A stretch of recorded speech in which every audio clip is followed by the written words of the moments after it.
Mostly Pikmin 3, but it's a bit more complicated than that, so let's talk about it. As someone who's been playing Pikmin since the GameCube era, it's been pretty exciting seeing this franchise finally being played and discussed by a broader gaming demographic. However, the one thing that still continues to get largely ignored is the various competitive modes we've seen since Pikmin 2. Seriously, people will talk about the story, the enemies, the characters, but when's the last time you heard someone make something more than just a passing reference to one of the versus modes in these games? Being that Pikmin is an RTS game at its core, and RTS games are commonly renowned for their head-to-head multiplayer, the inclusion of a head-to-head mode in Pikmin seems like a no-brainer. And even fans aside, it's crazy how overlooked this aspect of the series is by Nintendo themselves, because I think there's a lot of untapped potential here. Well, I'm gonna be your personal guide through each and every versus mode we've seen thus far because I love these modes. I play them all the time, my friends, and there's a lot to talk about. Hey, I'm Salakhawk, and this is a complete retrospective on every versus mode in the Pikmin series.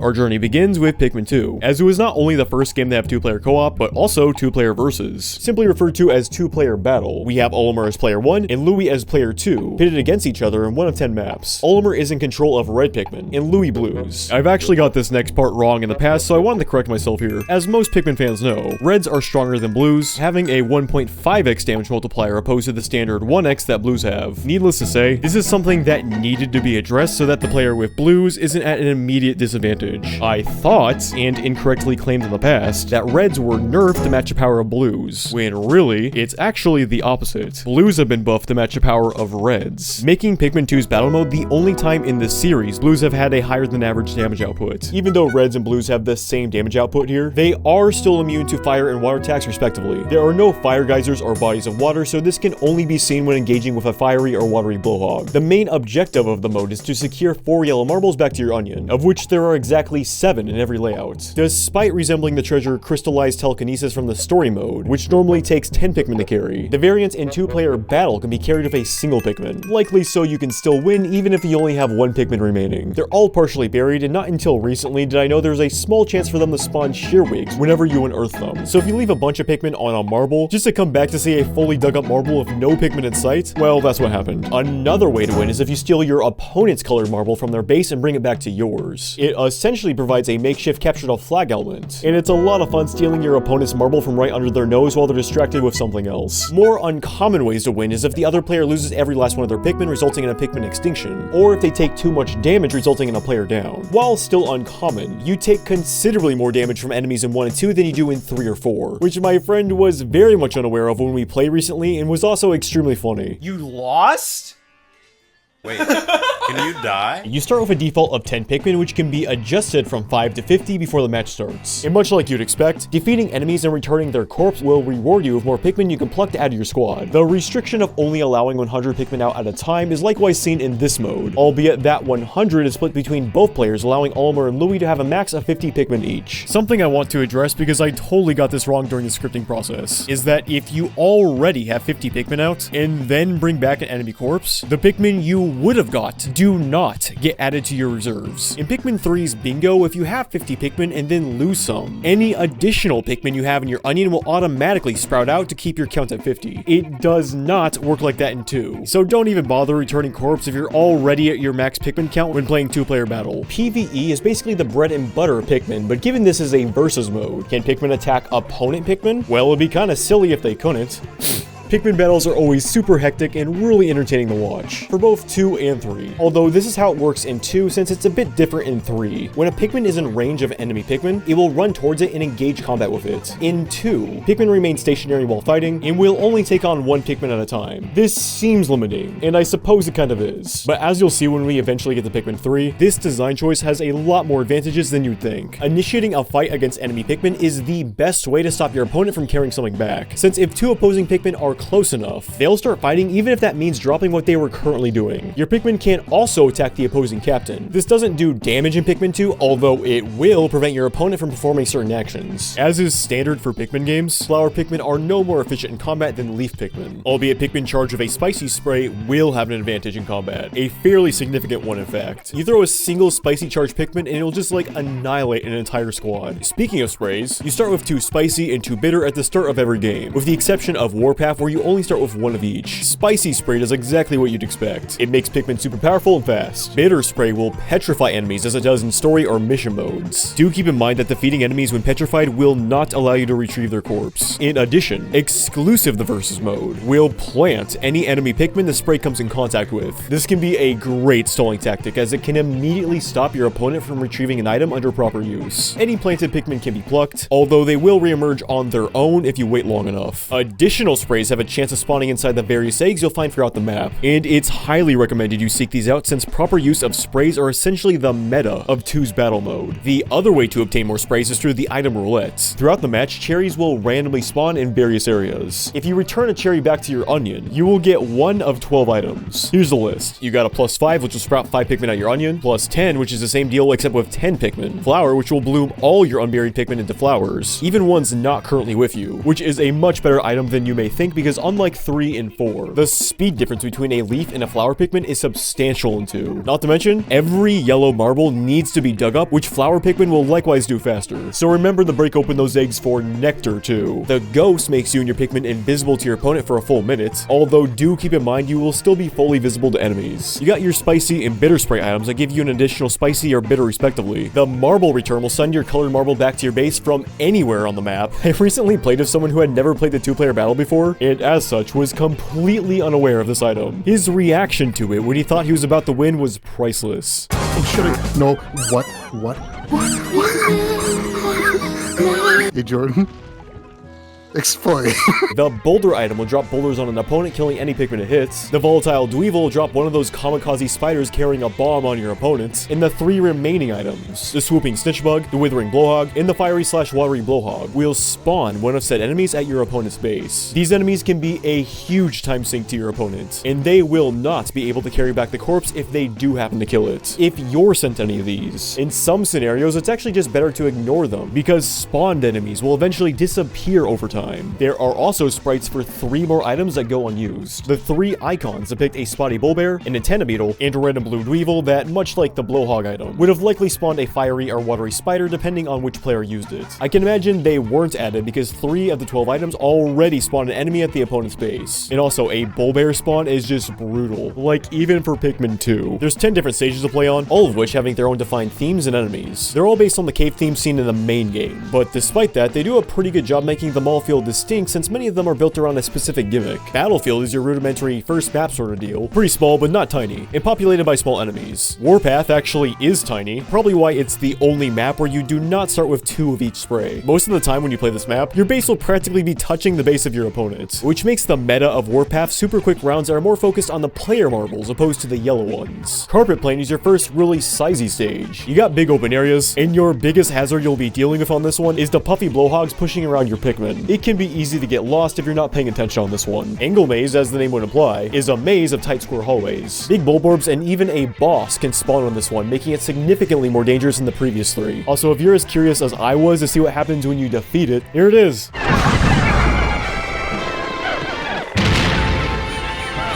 A swarm of little shrimp guys that scare the f*** out of your Pikmin. The devs of Pikmin 2 are literally evil. Colosseum is a snowy map with tons of high elevated platforms and paths, but more notably, enemies everywhere. I'm talking like super densely packed baddies. This is something I really miss from the older Pikmin games that you basically don't see anymore. Likely because without a swarm function, it can be really hard to deal with this many enemies all tightly concentrated. Although it seems even Nintendo forgot how much of the meta of 1 and 2 were defined by swarm, as the recent ports prioritize your right stick being used for the camera opposed to your dedicated swarm analog. Using the right stick as a camera was not a foreign concept even as early as Pikmin 1's release, but they still deliberately chose to use it for swarm instead. Just saying. Rusty Gulch is a level that uses those copper hallways over a bottomless void. There are tons of routes, but the lack of cave walls make it harder to get lost. Plus, this stage has the Pikmin community's most hated enemy, the Gatling Roink. Brawl Yard is an open garden map that is pretty big, yet with simple layouts. Many of the marbles are inside enemies, which makes ignoring the yellow marbles and instead stealing your opponents a tempting strat. Although you'll have to get your Pikmin past those dreaded cannon beetles that shoot the homing boulders. Tile Lands is one of those tiled bathroom stages of open square rooms and several narrow passageways connecting them. Loadouts are a lot smaller on this one than you'd expect. Dim Labyrinth is the only stage here that is always randomly generated. More on that in a bit, but basically this is a super dark sprawling cave. The level is defined by literally everyone's favorite favorite enemy, bread bugs. There's a handful of them, and in good old bread bug fashion, they will steal anything they could get their dirty little mugs on and then drag it back to their sex dungeon. This includes the player marbles, which you can actually use to your advantage. Because if a bread bug steals your marble, it can't be stolen by your opponent unless they kill the bread bug that buried it, which will likewise unearth anything else that particular bread bug has stolen. One thing I like about this map is that it always feels like it's player 1 versus player 2 versus team 3, the bread bugs. Little bastards. The final map, Hostile Territory, is very appropriately named as you'll be dealing with those balloon guys that throw bombs down, tons of anode beetles, and electrical wires. Friendly reminder that electricity is an instant kill in Pikmin 2. Basically, if you're going to lose on a map due to Pikmin extinction, it's gonna be this one. Also, not until recently did I have any idea you can literally pick up and throw these bombs. What? I thought the captain using bombs opposed to the Pikmin was an idea started in 4, but no, Pikmin 2 did it first. In fact, if you want to master this map, learning to properly navigate around and use these bombs is key, since they can be used to kill enemies, destroy those electrical wires, and kill opponent Pikmin. That's all 10 battle maps in Pikmin 2, and honestly, I like them. There are a few that really stand out, but conversely, I don't dislike any of them. I think it was a smart choice to use the cave themes in the story mode as the basis as the versus maps, because I think it aids the variety. When people say they don't like the cave in 2, I totally get it, but at the same time, I think there is a lot more level variety than people give it credit for, and 2-player battle is proof of that. I mean, of course you got your token caves we saw, but you also have wide open grassy fields, tiled shower rooms, big ol' sandy labyrinths of metal dividers, those weird ass floating rustic hallways complete with colorful cork floors, some igloo shit built around its high elevation platforms, and my personal favorite theming are the carpeted playrooms with blocks and toys everywhere. And as much as I love the above ground stuff, for the purposes of multiple maps via a versus mode, I think the cave variety is more interesting than just nature. A cave theme unfortunately not present is that kitchen table full of plates and bread bugs, but the variety they do have is still pretty good. But what really seals the deal is how they're generated. For the longest time, I just assumed the levels use the same exact cave generation as the main game, and they can, but it's a bit more complicated than that. So every single stage has 3 pre-made layouts and will choose between when selecting a stage. That is, with the exceptions of Carpet Plain, which only has 2 fixed stages, Dim Labyrinth, which will always have a random layout every single time, in Brawl Yard, which does have 3 pre-made layouts, but also has a small chance to instead randomly generate a map. The 3 layouts of each stage are significantly different in most cases, which is why all my life, I just assumed they were all randomly generated. In Angle Maze, for example, you do got a layout that lives up to its name of being an angular maze, but then there's also a layout that's basically just a boss chamber of 2 bases on the opposite sides of the chamber. Because of how drastic many of the changes can be, you essentially have 26 defined stages, all of which you can manually choose by holding the C stick up for layout 1, right for layout 2, and down for layout 3. Even cooler than that is that if you hold left, it will force a random generation, so you can get a truly randomly generated stage using any theme. Dumb decision to hide that feature aside, this is a really cool addition. Because of the random nature of, well, random generation, not every random layout is going to be balanced. So if you want a stage that won't ever be super one-sided, you can stick with the preset layouts. But the option to randomly generate a map anyways is super welcome and adds a lot of replay value to the versus mode in 2. Just seeing it generate the stupidest shit you've ever seen is fun in its own right. Like here, where it spawned 4 consecutive rows of bridge hallways. For whatever reason, this feature has been made the default on the Switch port of Pikmin 2. And by default, I mean you absolutely have to play on the random stages. There's no way to play the preset layouts at all, unlike the GameCube or Wii versions. Again, I think the random layouts are cool as an option, but I believe making it the only way to play in the Switch port was a bad change given how one-sided the RNG can leave things. Just about the only improvement the Switch version saw, besides obviously running at a higher resolution, is that there are no longer any load times. But the loading time in Pikmin 2 was never that long to begin with. It was still shorter than 4's load times after all, so that's not enough of an upgrade to recommend playing this version in particular. In fact, if you do decide to play the 2-player battle, I would advise against the Switch version if possible. Even though my friends and I that frequent the bingo battles in 3 still think its iteration of Versus has the edge. Spoilers for the next segment, I suppose. As if it wasn't already spoiled in the first 2 seconds of the video. We were all impressed with how well 2's Versus holds up. All of the maps feel more distinct than you would think and genuinely provide some good variety. The rules are easy to understand with a pinch of randomness in the form of items that make rounds exciting, but still creates an experience that has a high skill ceiling. And much like many of the other totally unnecessary but welcome design flourishes seen throughout Pikmin 2, you know, things like all the captains having different swarm and whistle sounds, or being being able to manually control a flint beetle or bulborb on the menu. Two-player battle likewise has a lot of little pinches of personality that makes it clear a lot of love was put into this mode as well. Like these faces on the menu that are so funny they've become a meme. Basically, you got Oliver and Louie's face on the top there that will change depending on what the current score is between the players, with the face of the winning player getting more and more snarky, and the face of the losing player getting more and more pissed. Or the sound design itself. If player 1 is about to win, Pikmin will chant O-Ri-Ma in the left speaker, Oliver's name in Japanese. And if player 2 is about to win, they will chant Rui in the right speaker,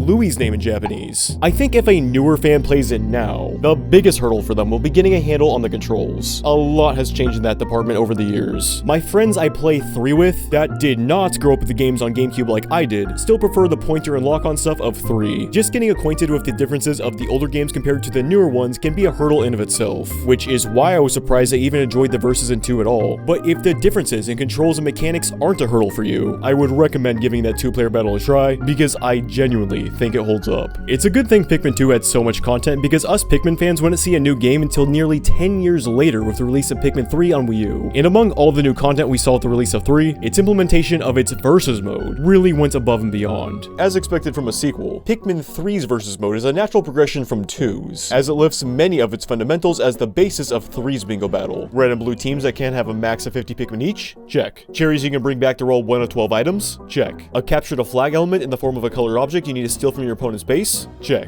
Pikmin chanting when a player is about to win?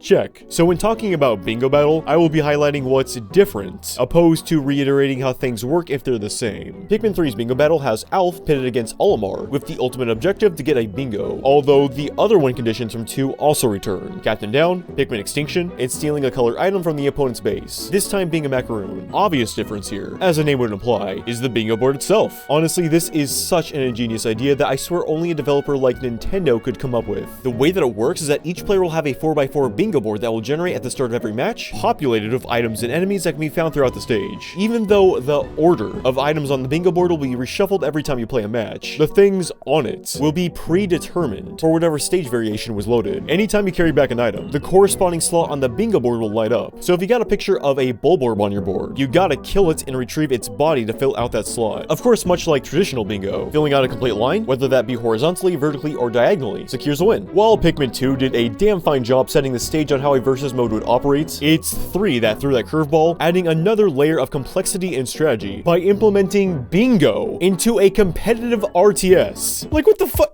That's genius! In Pikmin 2, if your opponent was 1 marble away from winning, there was a bit of strategy in deciding whether to continue carrying out whatever you're working on, or to cancel everything so you can have your full squad try to stop that final marble from being retrieved. It worked, but it was fundamentally basic. With the bingo board angle, however, there's so much more to consider. The 2 players have different bingo board arrangements, so what items will be most valuable to them at any given time will usually be different. It's pretty instinctual to just grab anything you come across when playing Pikmin, but a lot of the strategy comes from not only prioritizing what you need opposed to grabbing everything you see, but also identifying what items are most important to your opponent. If you come across something that isn't on the row you're trying to clear, but is on the row your opponent is trying to clear, it might be worth going out of your way to take that opportunity away from them, because in most cases, there will only be 1 of each item on the map. So if there's only 1 orange and you get it first, your opponent can no longer get a bingo on a row that had an orange, which can change their whole game plan when they now have to clear a different row to win. One of the few downsides to the bingo format is that while it can make matches more dynamic than 2, it can also make them more unfair. When your opponent gets an easy line consisting of a couple of things that spawned right next to their base, like female suregrubs or small bulborbs, it can leave you feeling cheated. Although that's nothing compared to these marble boards. Some maps have variants where like 75% of your bingo board will be 1 of 3 color marbles. So anytime you bring back a marble, a completely random slot on your board gets filled out, which basically throws the whole game up the chance. Marble shenanigans aside, a super easy solution I really wish they would have added that could have mitigated the whole easy bingo thing would be to just have a setting that required players to get a double or triple bingo on their card. Speaking of settings, you can once again set the amount of Pikmin each player starts with, this time going down to 1. You can turn on or off the capture the flag as Victory Macaroon if you just want to simplify matches to just a bingo element. And lastly, you can choose to play with 1 or 2 captains, Alf being partnered with either Brittany or Charlie, and Olimar being teamed up with his troublesome co-worker Louie. Unfortunately, unlike the other modes, there is no go here function, which is unironically my favorite control feature Pikmin 3 added. Due to that, dual captains in Versus is most useful in the fact that you can throw your captain over walls to take shortcuts. I actually like its implementation here in Versus more than I do the main game. In story mode, it's either a mechanic that forces you to regroup and stop multitasking, or in worst case scenario, a mechanic that keeps rearing its ugly head anytime you're trying to rapid fire all your Pikmin only for the game to select one of your captains, in which you accidentally throw, and then they're like, oh god, please help me! Unless you're trying to break the game or something, I can't think of a single scenario where you would want to use it, outside situations where the game makes you use it. But in Bingo Battle, the feature is exclusively something you never need to use, but will genuinely want to use on certain maps. The mechanic makes a lot of sense here in Versus, and if I didn't know better, I'd probably think it was specifically designed for bingo battles. Like for instance, you got a map like this where the rest of your Pikmin spawn behind the gate you need to break. You'd normally have to break it down before you can pluck them all. Or, with the dual captains, you can throw one over the ledge to get a head start on plucking without needing to break down the wall. Great implementation. As for the maps, we got 12 here, and the visual variety is really well done. In fact, there is actually more stage variety in Bingo than there is in the main game. In the main game, it was limited to nature levels that represented the 4 seasons: spring, summer, winter, and fall. And then Formidable Oak was like a tree stump with a cave that looked like all the other caves you explored up to that point. But in Bingo, they made level themes just for this mode. Of course, you got your typical cave and garden stuff, but you also got giant block castles, children's sandboxes, those weird rusted hallway stuff from 2, giant gutters, puzzle playmats, someone's garden in a similar vein to the first area of Pikmin 4. Pikmin 2's Versus mode did a good enough job, given it just used the cave themes from its story mode. Obviously, they found other ways to make the stages feel distinct, but it was still a restriction I think held it back. Conversely, Bingo Battle really excels in this area. All 12 maps feel very distinct, both aesthetically and mechanically speaking. The biggest downside is that 1, obviously there's no randomly generated stuff. And 2, the stage variants aren't nearly as drastic as 2's. In 2, even with the pre-made layouts, you could pick the same level twice and get 2 completely different layouts. Whereas here, the 3 variations per stage return, but instead of changing the layout itself, they only change what enemies and objects spawn. Even the onion locations are the same in all 3 layouts, with the exception of a single loadout in the map Buried Pond for whatever reason, where your base can spawn in the corner instead of by the pond. Not sure why that's the only exception. Even not having random generation aside, changing just the base spawns alone could have really made each variant feel distinct. But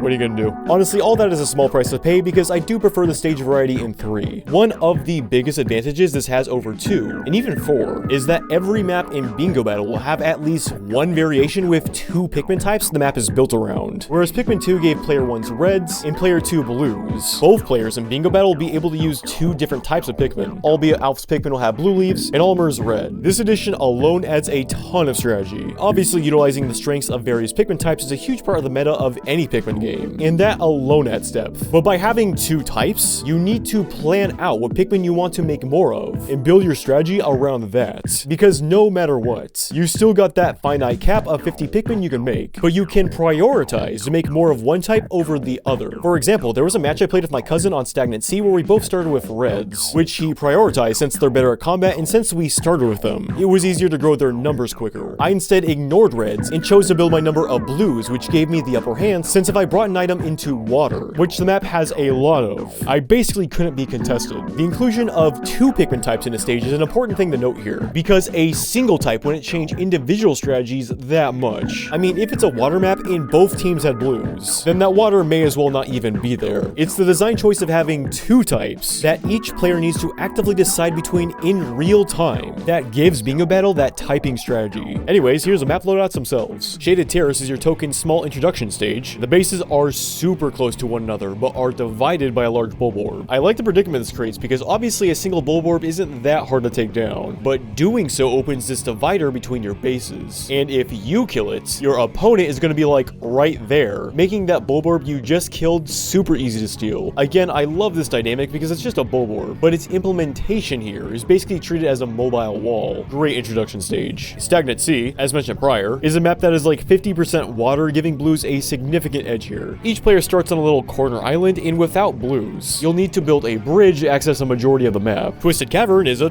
twisted cavern, but only if your definition of twisted is a giant circle. Yeah, not much going going on here. Although one of the variations has a bug-eyed Crawmad you'll either need to distract or kill if you want to grab the many items surrounding him. Air Metropolis is a sandbox composed of multiple sandcastles all lined in a grid. The third variant of this easily being the most interesting because not only do you have numerous cannon larvas and bombs, which is a very unsafe combination of things, but you can also find purples on this map that carry the heaviest fruits that can be found in 3. And there's even a burrowing snagger in the center of the map. Honestly, this is probably the deadliest loadout in Bingo Battle. Rusted Labyrinth is one I'm not a huge fan of, although my roommates seem to like it a lot. Basically, it's one of those rusty hallways over a void deal from Pikmin 2. But this one is kind of like 2 segregated maps with only one route between them to carry items. Bringing back items from your opponent's side through that single winding path is nearly impossible. So if you happen to need something on their side to get a bingo, you basically already lost. And on one of the variations, one of the sides starts with a big-ass iron ball that will roll straight through the other person's base.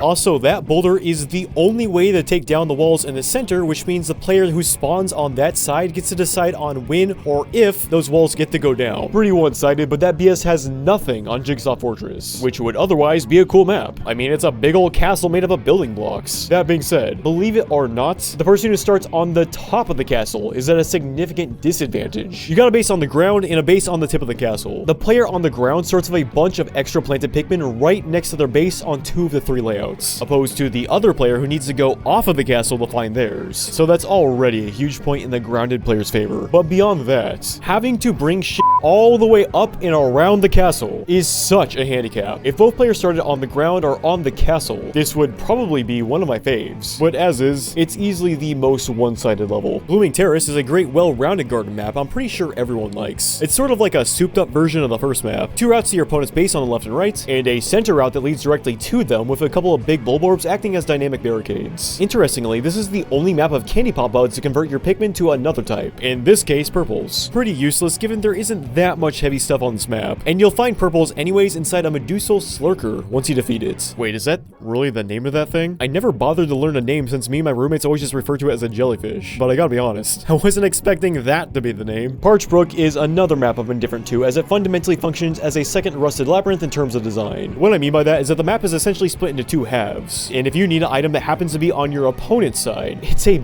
and a half to retrieve it back to yours. However, I do prefer Parch Brook for 2 reasons. 1, the route through the center that divides the 2 bases is more than just pathing as it contains items and enemies in reach of both teams. And 2, there is a bridge you can build to the upper half of your opponent's side, actually giving you some sort of chance at retrieving items from over there. Buried Pond is a map I don't think any of my friends really care for. It's another cave map that's essentially another circle encompassing a center pond, hence the name. A big part of its design are those slow as hell lily pads, which was like the worst part of Twilight River. As you would expect, it's not too exciting here either, and also weirdly glitchy.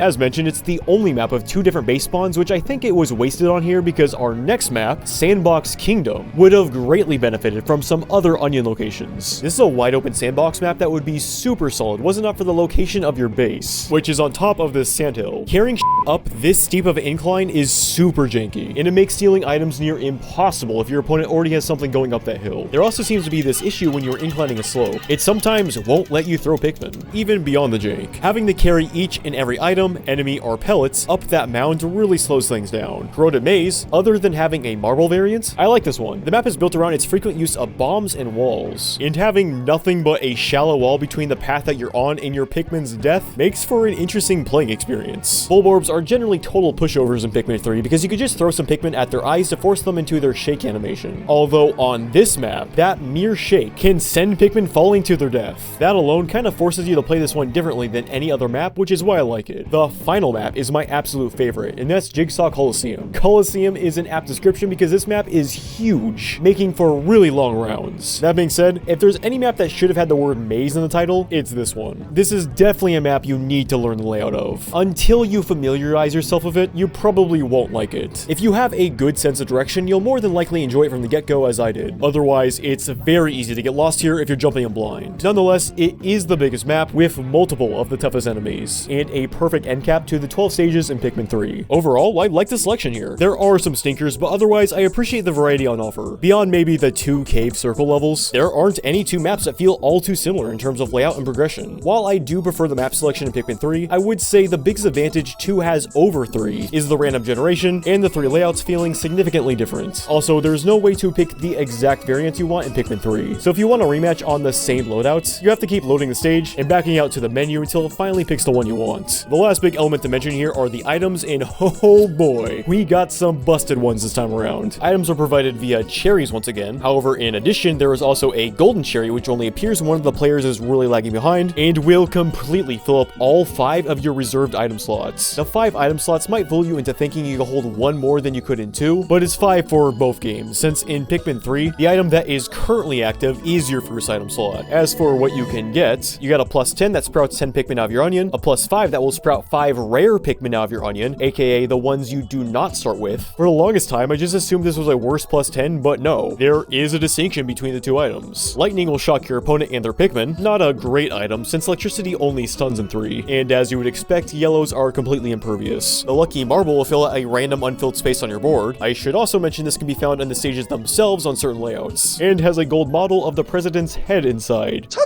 Rockstorm is the most broken piece of shit ever. It will cause a handful of boulders to fall from the sky and can wipe out your entire squad with just a single rock. These can, and usually will, just end an entire game then and there. I can't tell you how many times I've been playing this with friends, and when one of us had their entire squad wiped out with a couple of rocks, we would just call game then and there. Oh, I have 2 Pikmin. I just ruined Brian of the Rocks. I just lost so many Pikmin. I don't even know what to do. Plus, the hitboxes are super janky. It honestly shocks me this was added to the game in the way that it is. Seriously, I guarantee you ask anyone who's played Bingo Battle about the boulder item, and they'll undoubtedly tell you the exact thing I'm telling you now. It's notoriously bullshit. There's not even a consistent way to dodge the item. The 2 things people will tell you are just keep moving or roll. Both, however, are flawed solutions. Moving doesn't always work because the boulder spawns are just too sporadic and coupled with those giant hitboxes. Shit like this is bound to happen even when you're continuously moving. And for those who then think rolling would be the obvious solution, it's a bit more complicated than that. In fact, I want to show some quick math because if nothing else, this will give a good idea for how insane the item was in Bingo Battle for anyone who hasn't played it. You can't just respond to the opponent using the item, because you don't want to do a roll before seeing where the boulder is falling, just to roll under the boulder. We can agree on that much, right? So you need to respond to the drop shadow, not the activation itself. Alright, well check this out.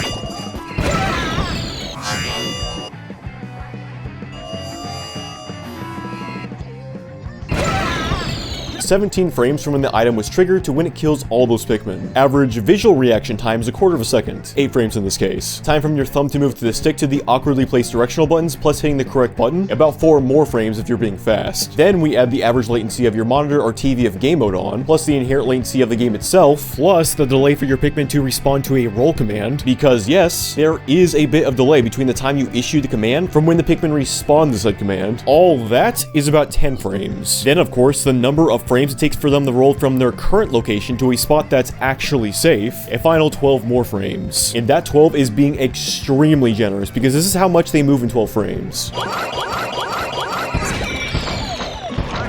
Altogether, that is 32 frames, meaning in most scenarios, given you're not assuming where the rocks will fall and are actually responding to the drop shadow, it is literally impossible to dodge in time with a roll. Even when removing the variable of reaction time or thumb speed, we're still over 17 frames. The TLDR is the boulder is a broken item, everyone who's played Bingo extensively knows it, and as much as I appreciate people trying to help, anyone who tells you just roll has clearly not played much Versus in comparison to how long they've spent on the other modes. It's not the same principle as rolling from a predictable and telegraphed enemy attack. A rock can spawn anywhere. Boulders are such a huge part of the Bingo Battle meta that it makes Pinks and Rock Boys even better than they already were since they cannot be killed with boulders, which is a huge deal. Moving on, Ultra Spicy Spray, unlike the equivalent item from 2's battle mode, will supercharge your Pikmin immediately instead of adding it to your reserves. It's important to note that using a Spicy in Pikmin 3 will also cause your Pikmin to bloom into flowers. It should also be noted noted that supercharged Pikmin aren't any more effective at fighting opponent Pikmin in Pikmin 3. Or if they are, the difference is so negligible, my cousin and I couldn't tell a difference when testing it. The enemy annihilator will kill every last enemy, and even pellets that are on your screen. Another insanely good item. The bomb will spawn a bomb on your captain for your Pikmin to use. The shuffle will rearrange your opponent's entire bingo board. This item is a bit rarer than the others, but it can prevent your opponent from winning in the event that they are carrying back their winning item. It can really come in clutch. The mine is the same as the bomb, except instead of going off when your Pikmin drops it, it will only trigger when a player goes near it. The case uses for the mine, or the time bomb as me and my roomies refer to it, are pretty niche. In most scenarios, I would just prefer a standard bomb, as needing to go near this thing can put you and your Pikmin at risk in the event that something goes wrong. But it does have a few advantages. You can stick it to elevated or flying enemies, which, while said enemies are rare in bingo mode, it can be handy if you're able to make use of it. It's also not a bad strategy to plant one of these suckers at your opponent's base, and then have this happen when they come back.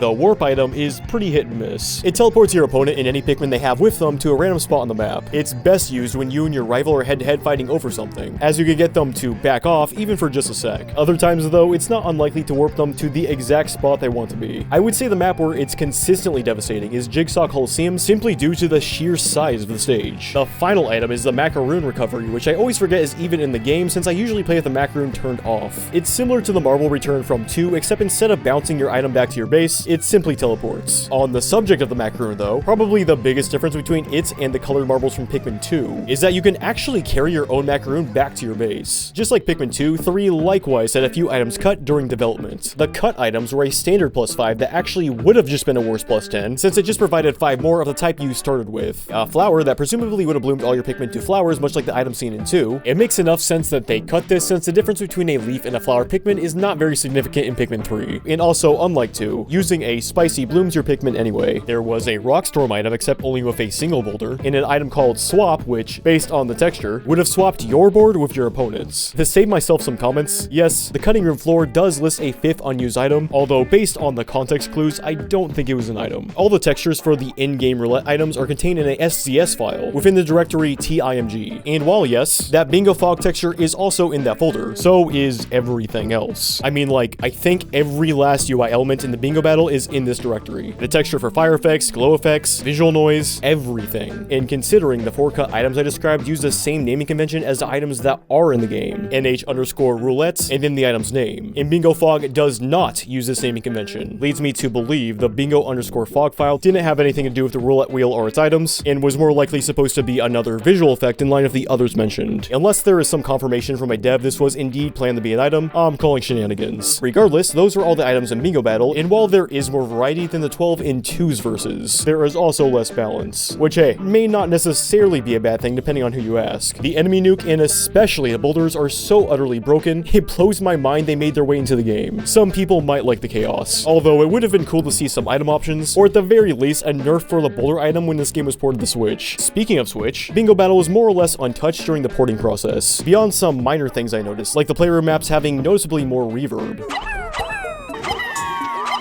The biggest differences between Wii U and Switch are 1. The hardware itself, a mini-map displayed on the Wii U gamepad, which gave the player using that as a controller an unfair advantage. I think the original idea was that you'd both use Wiimotes, and then place the gamepad in front of you both as like a shared mini-map. A little unconventional, but here on Switch, there's now just a map you can pull up on your screen. The second change is that every enemy now has half the health it originally had. Half health would have been cool as an option, but making that change the default makes an already easy game even easier. Enemies pose no threat to you, and even the biggest of baddies can be taken down in mere seconds. But even that's whatever, honestly. To me, the biggest problem Pikmin 3's Bingo Battle has is the AI of the Pikmin themselves. Holy cow, I cannot believe how bad it is here. Most of it stems from how they interact with each other now. In the second game, all Pikmin engagements were one-on-one, stationary fistfights. At first glance, it's like, wow, that seems limiting. Pikmin should be able to move around and gang up on each other. Then you see this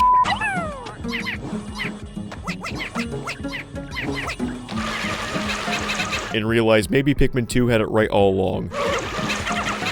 You can throw a single Pikmin in a whole crowd of 50, and your single dude can still knock out some of that 50 before dying itself. That's because the chasing, the dogpiling, none of it is taken into account when determining what Pikmin will win an engagement. Multiple Pikmin fighting a single Pikmin could be a cool feature if A, they didn't all have this big traveling brawl like they're supposed to be a fight cloud straight out of a Looney Tunes cartoon. B, there was a limit on how many Pikmin could fight a single Pikmin, so that way when you throw every last one of your Pikmin into your opponent's squad, they don't all run towards this one Pikmin that's going to take them on a 10-mile hike around the map. And C, if numbers actually made a difference. If 50 Pikmin all gang up on one dude, that dude should die like... just like that. What is the point of your entire squad getting distracted by 1 or 2 Pikmin when their odds of winning is not affected? And the only thing that's really affected is how annoyed you're getting at the game. This Pikmin behavior makes stealing items back in particular an absolute nightmare. Basically 9 times out of 10 when you try to stop your opponent from carrying something by throwing your Pikmin on said thing, all your Pikmin will run off chasing a single dude, or even worse, they will help your opponent carry the item back. You could get this to happen in Pikmin 2 if the item was big enough and you went out of your way to give space between you and your opponent's Pikmin. But in 3, it's not the exception, it's the rule. Desperately trying to stop your opponent from carrying their winning item, only to see that carry number go up because you're unintentionally helping them, is one of the most infuriating things in gaming. Like seriously, you want a game that'll just put you in a shitty mood? Then Pikmin 3 Bingo is pretty up there. Anytime you'll lose a match, you basically feel cheated. You'll lose and it's immediately like, yeah, well, it's only because this janky thing happened. May seem childish, but that behavior comes out of literally everyone I've seen play Bingo Battle. I remember pretty recently I was playing some Bingo with a friend, and then my roommate comes in and jumps in for like 2 rounds before he got too frustrated to even play. Between items like the warp thing and the game-ending boulders, some terrible pathing. This pink Pikmin constantly do. Oh, it's glitching again. What the f is happening? The line. And the just overall terrible Pikmin AI that makes it impossible to do the thing you want to do when even a single enemy Pikmin is in the vicinity. Pikmin 3's verses can drive you mad, which is why it will probably surprise everyone to hear, especially after everything I've just said. I love Pikmin 3's Bingo Battle. It is so much fun. So fun that me and all my friends are well aware of all of these shortcomings. And yet we still play Bingo Battles for hours at end, basically every weekend. I mean, there are weekends where we will play for the entire day. Check this out. There was one day where we played 65 matches all in one day. Do you know how long it takes to play 65 matches? That's like 7 straight hours of Pikmin. The reality is that 3's Bingo is only as easy as it is to critique because I've unironically played like over 200 hours of it. So the problems it does have is practically engraved into the minds of my friends and I. Plus, just in general, there's so much more going on here than in 2, so of course there's more to critique. The TLDR is that Pikmin 2's battle mode is more structurally sound, but 3's is more fun, which is why it's my go-to multiplayer experience in my household. The Bingo angle is just so ingeniously creative. It has led to so many great moments between my friends and I. I'm sure you're all familiar with the saying 2 steps forward, 3 steps back, or a few steps forward, 1 giant leap back. Well, Pikmin 3 is the inverse of that. There are a handful of little annoyances like AI, not being able to pick layouts, bullshit items, stuff that, yeah, Pikmin 2 did do better, but 3 is still the overall superior versus experience. It might have lower lows, but it has way higher highs.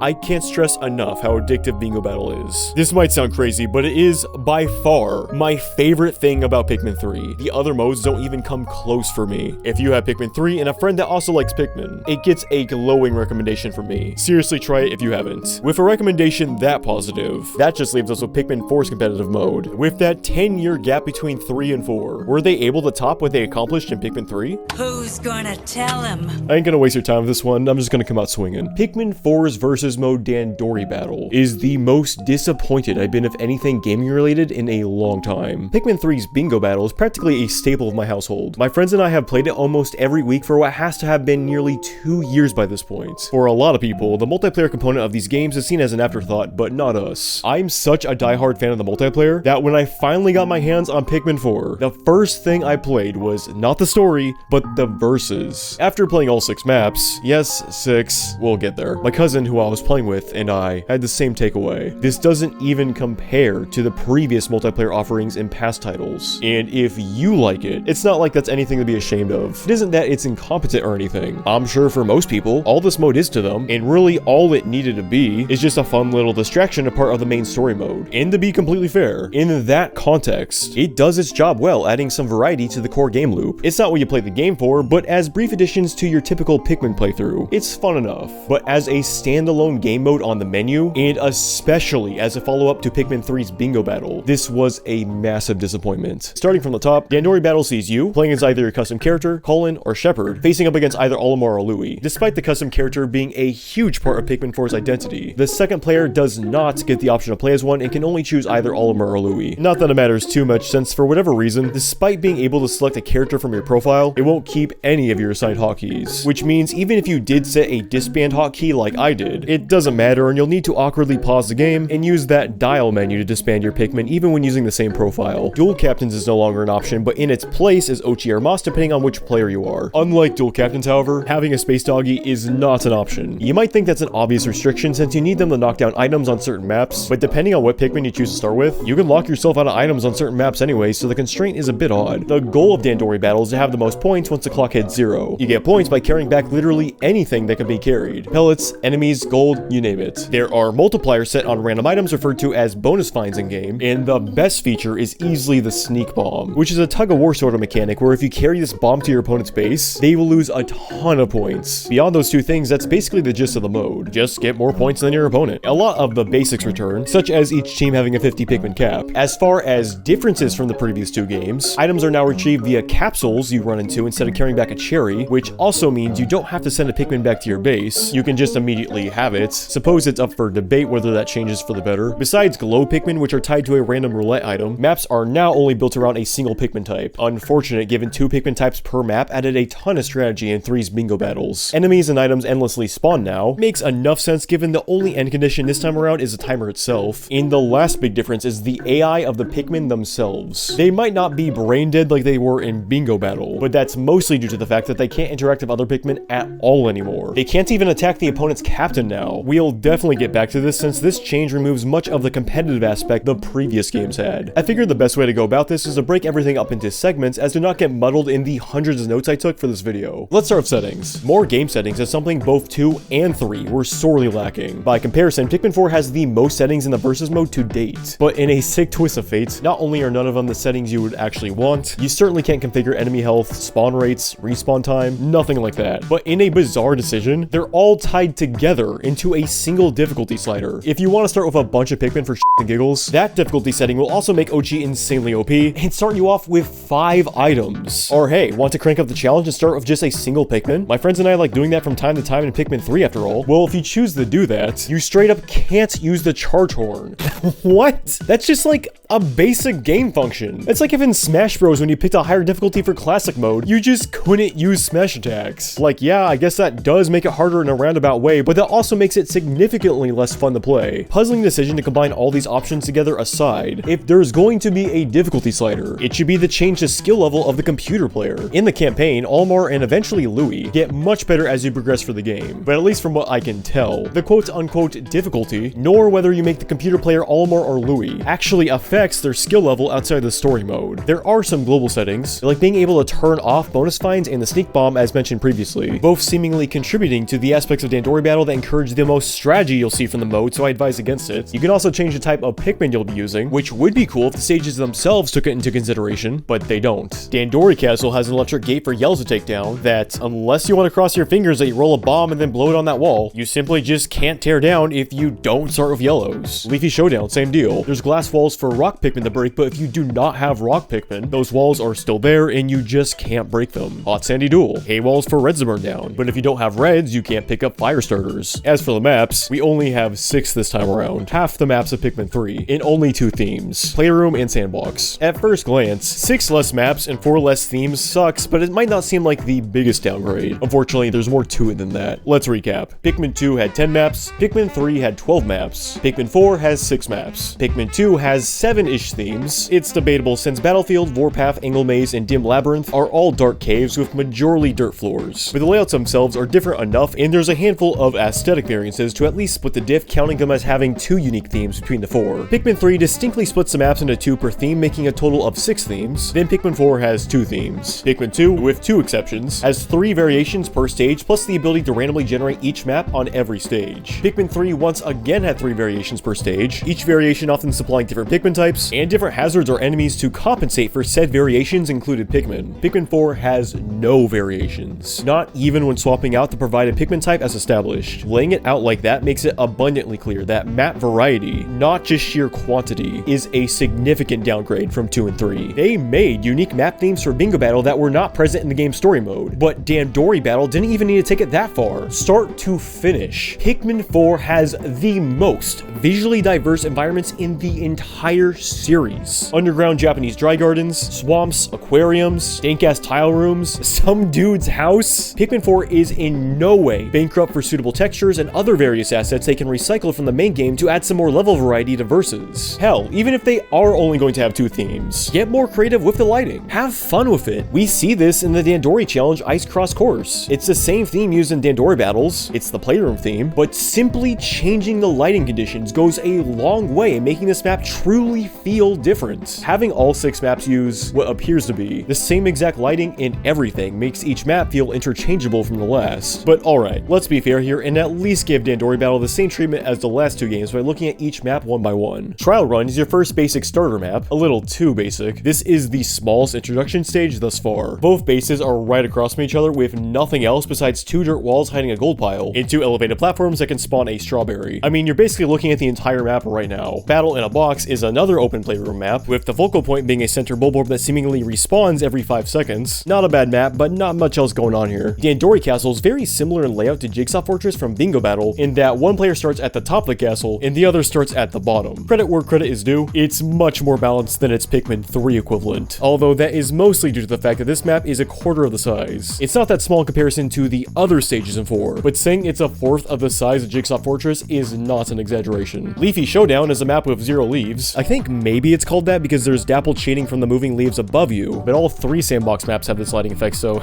I don't know. The layout itself is alright. It has some interesting ideas, like having a crop mat in the center puddle that is really tricky to deal with if you start with the default of Rock Boys. Although, if you don't start with Rock Boys, the players feel too segregated, since the only way to the other side is this small path with pottery you need to break. I like all the intricacies on paper, but there's hardly any player interaction on this one. Hot Sandy Duel's layout is mostly defined by the hay walls you can rid of with fire starters. Burn them down and you're left with a wide open map. The inclusion of the fiery bulborb is a bizarre choice given the single type restriction, because either you have the default of reds and it being fiery is a non-issue, or you don't have reds and you can't deal with it at all without getting specific items. Ochi can get a fire resistant collar, but if you're not playing with reds, that means you aren't playing story mode, which in turn means Ochi does not have that collar. The fiery bulblax might be there so you can burn the hay near him without reds, but to even get his attention, you'd either have to run into him and almost die, set Pikmin on fire, or go around wasting time, just hoping you eventually get the right item. In any scenario, it's not very well designed. It's even worse on the other side of the map, because if you want these apples, you have to slowly lure this pancake over. It's not worth the time, trust me. The last stage is appropriately named Final Battle, and is a playroom map where both teams start on opposing sides of this block pyramid. There's a Baldy Longlegs that terrorizes the top of the stage. Unlike in Pikmin 3, there's not much of an incentive to defeat him since all he drops is a bunch of weights. Weights can never be bonus finds, so it's diminishing returns given the time you'll take to get rid of him. Beyond that guy, there's not that much to write home about besides the fact that this is the largest stage in Pikmin 4. Funnily enough, it's still smaller than many of the maps in 2 or 3. That's all 6 stages, and you probably noticed a reoccurring theme. They're all fairly small. I suppose this is because items respawn in 4 unlike previous versus modes, but one thing I really liked about the other games, and hell, something I really like about the Dandori challenges in 4, is that it made you feel like a scavenger. You were exploring the map, familiarizing yourself with item locations, and making future game plans based on what you know. It creates this feeling of really mastering a stage. If you're anything like me, you really struggled with the stage leaf trials in Pikmin 4 the first time you played those stages. But if you're also like me, you have since beat all those stages you once found impossible. And that's what Pikmin is all about. Planning and management based on what you know. The multiplayer component adds some randomness between roulette items, your bingo board in the case of 3, and of course your opponent themselves. All that is welcome though. The important part is that in Pikmin 2, and especially Pikmin 3, you could make make an educated game plan based on the map and what you know about it. When all 6 stages are this interchangeable, this small, and with enemies and items respawning left and right, you're no longer a scavenger clearing out a map, and there's no longer much of a game plan to be made. It doesn't even feel like you're progressing, to be honest. You're now just aimlessly doing laps, grabbing the same respawning items over and over until the time is up. A timer you cannot adjust, mind you. You would think if they're adding a timer, one of the settings they would absolutely make sure to add is a setting to adjust how long you play on each map, but there's no setting to speak of. The amount of time you spend on each map is instead dictated by the map itself. Like if you play on Leafy Showdown, you have to play for 7 minutes. No ifs, ands, or buts about it. The game can be fun in that aimless mobile game sort of way, but there's not that much of a thought process throughout the match. A lot of that is due to the next point, the scoring. The value of any particular object is determined by its weight, which definitely makes things easier to understand, but it also brings the value of virtually every enemy and object into question. Like those crab guys. Those things can be pretty annoying, right? Well, they only weigh 3, so therefore you only get 3 points for killing them and then bringing the corpse back. They will sprout 4 Pikmin, sure, but you know what will both sprout more Pikmin and result in more points? A 5 pellet, and those can't even kill Pikmin. The fact a 5 pellet is more valuable than an enemy that can both stall and kill Pikmin is insane. In previous entries, pellets were only something you bothered with if you absolutely needed more Pikmin. Obviously, the more Pikmin you have, the better, but you had to knock it down, carry it back to your onion, and then pluck the new Pikmin. This was great because, as simple as it is, it was a calculated decision the player had to make. Go after the objective with your current army, or take the time to build your numbers first. Now that carry weight is equivalent to points, they're functionally not that different from anything else you can grab. In fact, they're better. You can carry back a 10 pellets, and not only is that 10 Pikmin like you'd usually get, but that's also 10 points. There's no longer any time management decisions you need to make with the pellets. Just grab them just as you would anything else in front of you now. Not to mention, unlike Pikmin 2 or 3, pellets will never change color. For the two of you that don't know, if a pellet is the same color as a Pikmin carrying it back, it will yield more sprouts. In Dandori battle, the color of the pellet will always be the color of the one Pikmin type you have, so not even the timing mechanic is present. You will always get max Pikmin with pellets now. The decision to tie weight and value is especially questionable when it comes to the heavier objects. They flaunt the golden sniffer as this really big deal. They even pause the game to tell you about it the first time it's encountered. It's positioned as this super rare item that gives you a ton of points, and comparatively, it does. Its value is 30, but its weight is also 30, meaning you need to expend more than half your team to grab it. I also don't like what difficulty you play on determining how good of an idea it is to stick Ochi on it, since sure, in story mode, you can just have Ochi take care of the sniffer since you'll be counting as 30 pretty early on, but if you're playing versus off the menu, and say start with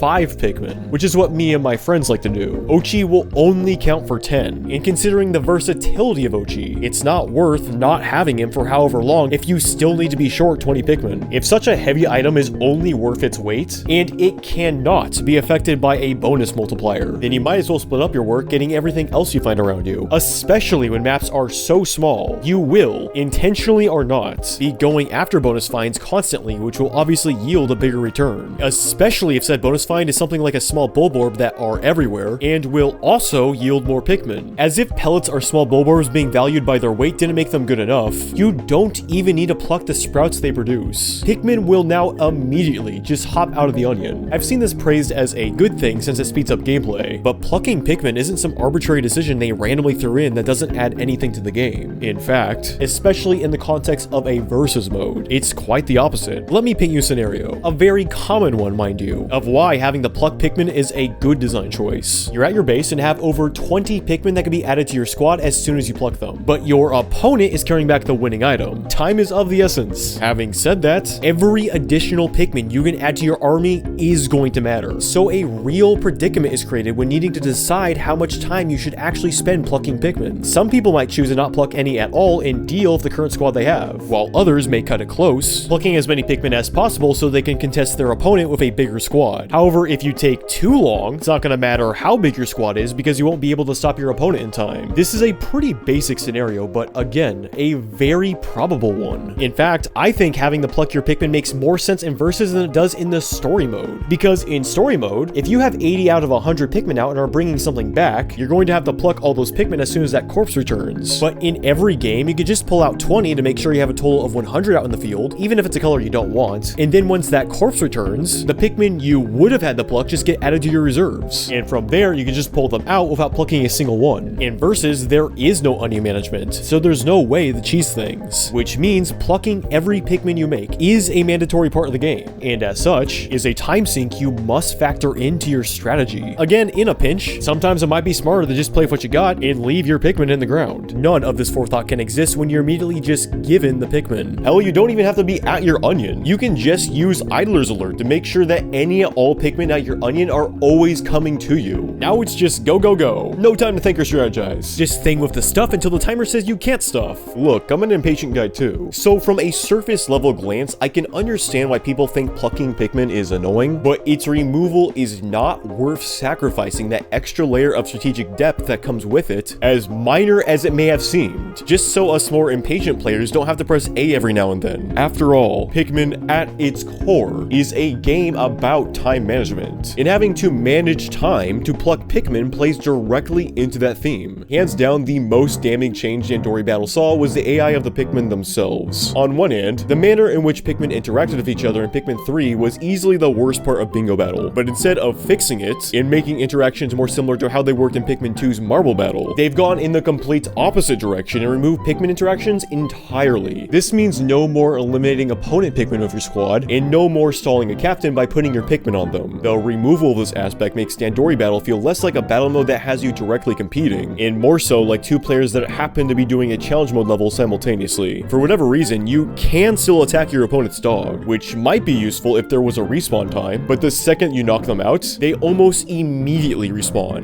No joke, I think they're only out for 3 seconds tops. Considering how small the maps are, and how long it can potentially take to knock them out to begin with, the last semblance of anything PvP is pretty worthless now, and is another reason they should really just let you turn the dogs off in the settings. This also means the method of stealing items has been completely reworked, and although I do prefer how it worked in Pikmin 2 the most, their workaround now that PvP is gone isn't half bad. So as you would expect, if you got something that is 3 Pikmin heavy, you need to put 3 Pikmin on it to carry it. But now, if you throw your Pikmin on an item your opponent is carrying, instead of them simply fighting said Pikmin, your Pikmin will also grab onto it, slowing down their progress. And if you can exceed the number of opponent Pikmin on an object, you will outpower them, stealing the item, causing all of their Pikmin to fall on their ass. Again, it's not a bad system, or at least it wouldn't be was it not for the last thing. See, when you get Pikmin to fall over, they will just lay there indefinitely until the corresponding captain whistles their Pikmin to get back up. This feature is, without a doubt, the absolute worst part of Dandori Battle. If after getting knocked out they got up and idled, that would be one thing, but no, they will just lay all across the battlefield. The reason this is such a terrible feature is because if you're doing multiple tasks, which if you're even at an intermediate skill level, you should be, you'll find yourself constantly trying to whistle your Pikmin off the ground, unintentionally stalling, or even worse, canceling other ongoing tasks if your other Pikmin are nearby, and given the size of the maps, they will be. If you completely overpowered your opponent, it'd make a little sense, but no. All you need is a single Pikmin over your opponent, even on something as tiny as a 1 pellet, and all their Pikmin decide it's nap time. And don't misconstrue this. This isn't a matter of difficulty as much as it is a matter of annoyance. In fact, if anything, the feature only gets worse the better you are, because if you're doing things on all corners of the map, and your opponent steals your items on all corners of the map, you'll constantly be backtracking to all the spots you've been to get all your Pikmin back up. It's like the game is actively punishing you for trying to multitask. But hey, if you only focus on a single thing at a time, babysitting each and every carry back to your onion, this feature is fine. Making the whistle stall task in recent Pikmin games is already a feature I despise. In Pikmin 1 or 2, it was nice to just be like, oh, there should be 3 less Pikmin on that.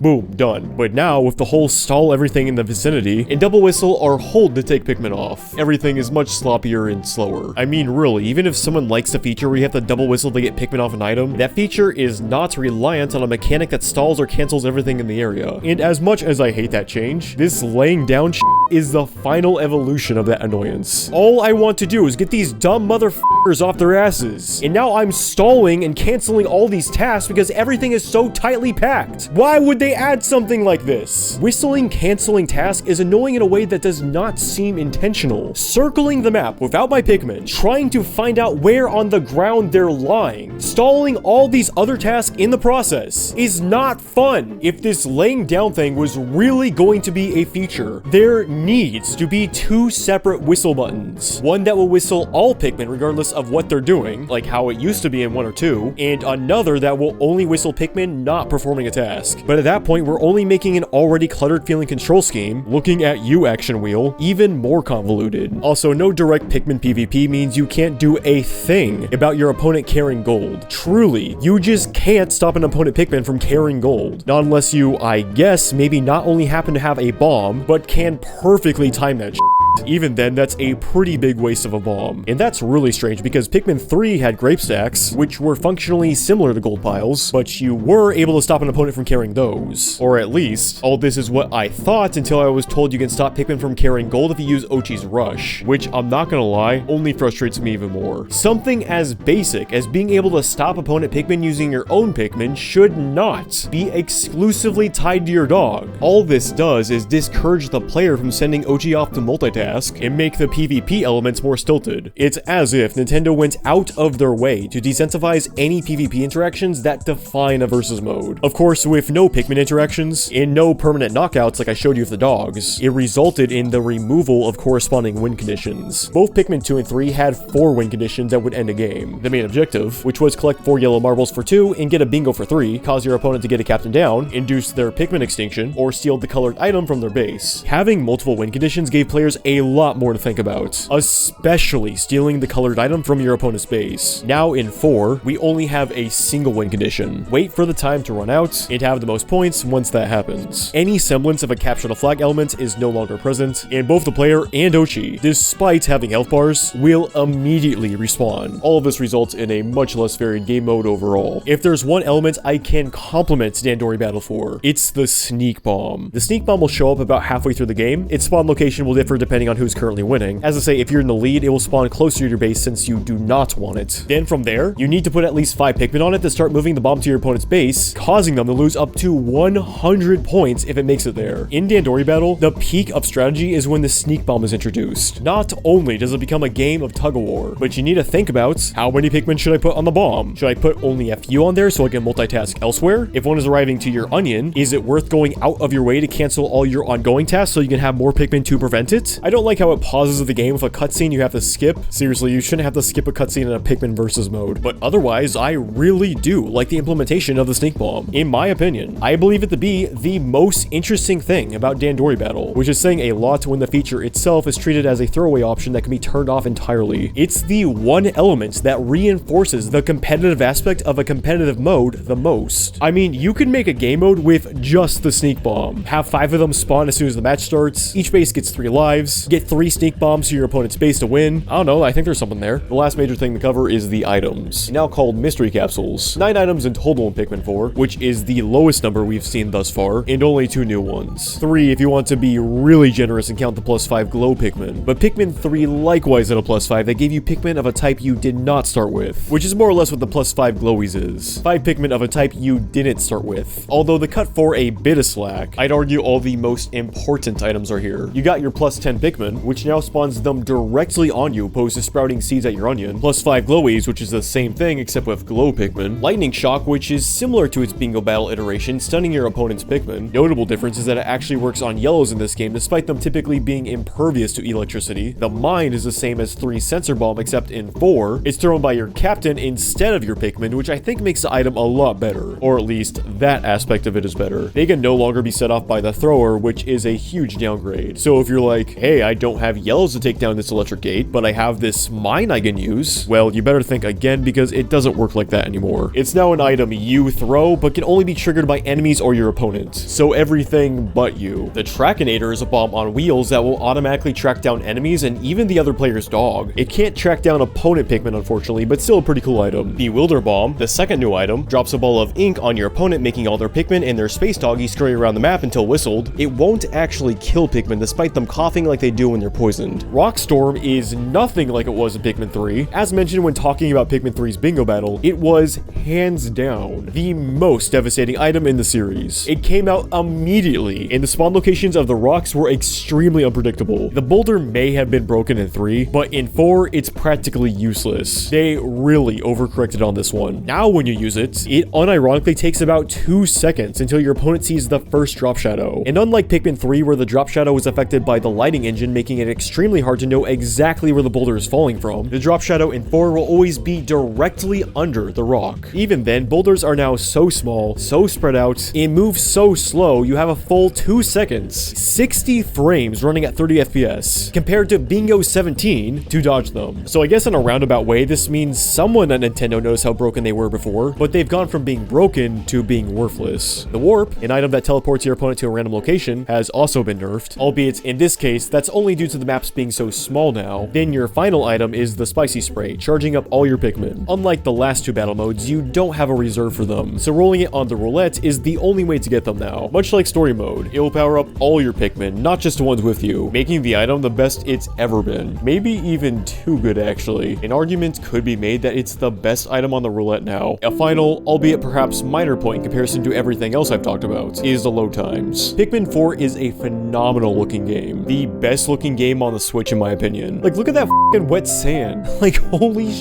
How did they get that sand that looks so damn good? So when it takes 10 years to load, I get it. Loading times is the most common, and honestly, I think the only consistent complaint of Pikmin 4 among all gamers, besides maybe the incessant talking and tutorials at the start of the game. But in story mode, not only is the loading much more understandable given the impressive scale of the maps, but it's also a lot more tolerable given the more relaxed pacing. But for Dandori battle, the loading times being double that of Pikmin 3's bingo battle is not only less justifiable given the limited variety of textures and models used on these maps, but also less acceptable given the nature of a multiplayer mode. The more you can avoid loading screens in an offline multiplayer game, the better. I mean, it's half the reason the N64 established its title as the party console, and the PlayStation, you know, didn't. That's not a knock against the PS1, but long loading times would have killed the appeal to games like Mario Party. And it kills the vibe in Dandori battle, especially if they're trying to go for a faster pace versus mode compared to what we saw in previous games. Like I said at the start, Dandori battle is by no means a bad mode. I do like the mode's inclusion in the story mode, and there, some of its shortcomings such as a lack of stage variety isn't a huge deal since the real variety is in the main levels, and these Dandori battles are just fun little distractions to break up the gameplay. But as the game's only true multiplayer offering, and especially as a follow-up to 2 or 3's battle mode, this just isn't enough. And obviously, I'm a huge fan of Pikmin's versus components, but even outside my preferences, not having any other 2-player offerings in Pikmin 4 only makes Dandori battle seem like an even bigger slap to the face. My cousin, who's like one of 3 Pikmin fans I actually know outside a computer screen, made a really good point when we were playing versus that I wanted to repeat here. In Pikmin 3, we're pretty evenly matched, but in 4, I have a significant skill gap over him. And because unlike 2 or 3, there's no true co-op or anything, he'll never get that opportunity to get any better at the game, or even familiarize himself with the controls outside a situation where he is literally pitted against me. For him, and basically all my friends, the extent of his playtime is basically limited to the time we play together, so it's not like he's going to go through an entire 20+ hour campaign on his own. If he wants to get better, he needs to just lose to me for hours until he can eventually catch up to the 60-ish hour lead I have on him in Pikmin 4. And that's no fun. Neither is being on a fucking baby mode handicap. Maybe I'm just speaking for myself, plus literally every friend I've ever had in the rest of the internet feels differently. But even if you're not as experienced in a game as someone you're playing against, it just feels shitty to play of a handicap. Because if you do win, it's just like, oh, it was just a handicap. Shit is just constantly happening. That visible progress of seeing the map empty out is no longer there when you're running back and forth grabbing respawning items. Whether it's the main game, the missions, or the verses from 2 or 3, Pikmin has always been a game about making long-term strategies. When items are constantly respawning left and right, and the bonus finds are swapping out just as rapidly, you're no longer making long-term strategies. You're just playing on autopilot reacting to things. Even when first introducing my friends to Pikmin, there was the odd time where they were able to beat me at 3 and even 2, despite having way more experience of Pikmin. And that's because it didn't only boil down to who's better at Pikmin. A big part of it was also who can strategize better. But for Dandori Battle, it's just who's the best at Pikmin 4. And that's the full extent of it. I annihilate my friends when we play 4, and that's no fun for anyone, not even me. When making a versus mode that is more about responding quickly and being familiar with the mechanics, skill comes down to just playtime. As long as you're grabbing everything, you're doing well in Dandori Battle. But again, that's just familiarity of Pikmin 4 itself opposed to strategy. And don't misinterpret me here. I do think a player's familiarity with a game should be a huge determining factor. But in a strategy game, your strategy, and not just your familiarity of the game's controls and mechanics, should be a much bigger factor than it is in Dandori Battle. The bonus multiplier might seem like the game's saving grace to add some strategy, but I can tell you right now that it's not. It's more functional as a catch-up mechanic, since it will give the losing player a higher multiplier than it is a mechanic that drives the way you play. I played 2 games back to back, one where I only went for bonus finds, and another where I just grabbed everything around me, and the one where I just grabbed everything in my vicinity yielded a higher score. Unless you're losing and have a large multiplier, or there are multiples in one spot, it's simply not worth getting any bonus find that isn't readily available. If you had to take trips back to your onion to gather Pikmin, a bonus find that is buried, for example, might have actually been worth it, because you'd go back, collect your Pikmin so you'd have a full squad. You could have made future plans by looking at bonus finds and being like, alright, that's my next target. But when you can have your Pikmin come to you at any given moment with the idlers alert, it simply makes more sense to just grab everything as you circle the map. You almost always have Pikmin on you, and you're collecting so many things in such a short span of time. Odds are you're already gathering the bonus find, or are already making your way towards it. So hyper-fixating on bonus finds opposed to just playing fast isn't worth it in this scenario. Even when I win by 300 points, I don't feel like a master strategist. It's not that I played smart, it's that I played fast. It's mind-numbing. If this is what Pikmin 4's so-called Dandori is at its core, then Dandori is straight up just not interesting. It's as if Nintendo went around asking a bunch of people what parts they didn't like about Pikmin. Stuff like having to return back to your onion or pluck Pikmin, and went ahead and did away with them. But in doing so, they made an experience that feels disposable. And to be clear, I don't mind Idler's Alert or anything like that in the story mode. In fact, I might as well add that I think Pikmin 4 has the most substantial story mode in the series. However, for the sake of a versus component, these changes don't sit well with me. You ever buy a game that had some sort of battle mode that was just like there, like it was clearly an afterthought, but you didn't really care because that's not what you bought the game for to begin with? That's exactly what Pikmin 4's 2-player is like, because seemingly to most people, it is like, who cares? And that sucks, because Pikmin has so much to offer in a competitive environment. People might look at these versus modes as throwaway additions, but especially as a die-hard Pikmin fan, these are the modes that give the games their replay value. I love them to death, and it honestly upsets me that when people talk about these games, they're rarely even mentioned. Unfortunately, the insignificance of Pikmin's versus mode seems to be a sentiment Nintendo themselves agrees with, because they put all their chips in on the story. That story in 4 really is fantastic, but I wish versus got some of that love as well, because as is, it feels like something they added out of obligation. From the quirky bits of character of Pikmin 2's versus, to the fact 3's bingo battle has more stage/visual variety than the main game itself, you can tell that they, at least at one point, really cared about the quality of what are often treated as throwaway inclusions. I mean, they went from implementing bingo into a competitive RTS, which is like stupidly creative, to just get the most points, which is the most normalized win condition in any game. The determining win condition for knowing who won a game of Dandori Battle shouldn't be the same as determining who won a game of Scrabble. Congrats, your number was bigger. I think the most frustrating part is that Pikmin 4 had all the cards stacked in its favor. It has the most enemies, the most environments, the most Pikmin, and 2 other battle modes it can use as reference. I'm super happy Pikmin 4 was a success and introduced more people to the series, but it could have also ignited more interest in the competitive scene had they gone all out with it. You think being a Pikmin fan is hard? Try being a fan of competitive Pikmin. Multiplayer Pikmin is one of my favorite things in all of gaming, and yet here we are. If you've only experienced battle mode in 4, I implore you to grab a friend at a similar skill level to you if you can, and try out the others. Pikmin 2 was a fantastic start to the formula. It has the best Pikmin AI when it comes to PvP, and the randomly generated stages is a great touch. Pikmin 3 has the overall best versus offering. Not every stage is great, but there's great variety, and the bingo angle is a ton of fun. Pikmin 4's Dandori Battle has a few good ideas, the sneak bomb being a standout in my eyes, but outside its implementation in the main game, which does provide some nice variety. The strategy on offer is much too shallow to seriously consider playing this over 2-player battle or bingo battle. It leaves me feeling worried about the future of multiplayer in the Pikmin series, with the multiplayer component in Pikmin 4 being such an afterthought, and it's still being the best-selling title in the series regardless. I think the big takeaway for Nintendo is going to be that multiplayer doesn't matter. Consumers don't care. So as my request to everyone, grab friends and play Pikmin multiplayer in any way you can. Show your love and support any modders out there putting in the work to expand the multiplayer component of these games, and not just the versus stuff. But you know, if someone actually does do a mod for 3's bingo battle specifically, especially show your love to that person. That being said, thank you all for following this look through Pikmin's various versus modes. Thank you to any other avid supporters of these modes, and here's to hoping this isn't the last we hear from multiplayer Pikmin.